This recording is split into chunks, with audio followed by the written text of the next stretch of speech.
মাসুদা ভাট্টি, সাবেক তথ্য কমিশনার ও আওয়ামী লীগ ঘনিষ্ঠ সাংবাদিক, সম্প্রতি একটি ভিডিওতে দাবি করেন জাতিসংঘ জুলাই সন্ত্রাসের মাধ্যমে শেখ হাসিনাকে সরানোর ষড়যন্ত্র করেছে।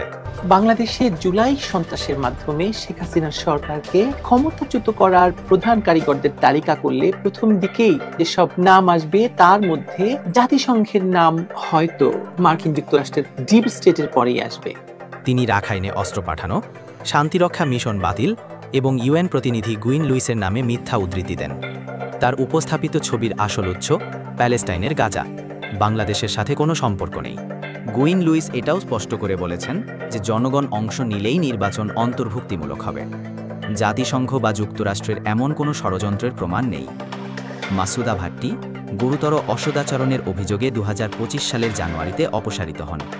এরপরও তিনি ডিজিটাল মাধ্যমে মিথ্যা প্রচার চালিয়ে যাচ্ছেন। কিছু ফেসবুক অ্যাকাউন্ট থেকে দাবি করা হচ্ছে যে ডক্টর মোহাম্মদ ইউনুস নাকি আমেরিকান নাগরিকত্ব বাতিলের জন্য আবেদন করেছেন এবং নিউ ইয়র্ক টাইমস এ নিয়ে সংবাদ করেছে, কিন্তু এটি সম্পূর্ণ ভুয়া। নিউ ইয়র্ক টাইমস এমন কোনো প্রতিবেদন প্রকাশ করেনি এবং ডক্টর ইউনুসের আমেরিকান নাগরিকত্ব থাকারও কোনো প্রমাণ নেই।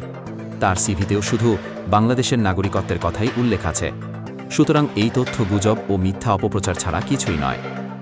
গত 12 জুন প্রকাশিত একজন ভারতীয় চোরাচালানকারীর ভিডিও নিয়ে গুজব ছড়ানো হচ্ছে, যেখানে দাবি করা হয় তিনি জুলাই অভ্যুত্থানে আহত একজন বাংলাদেশি।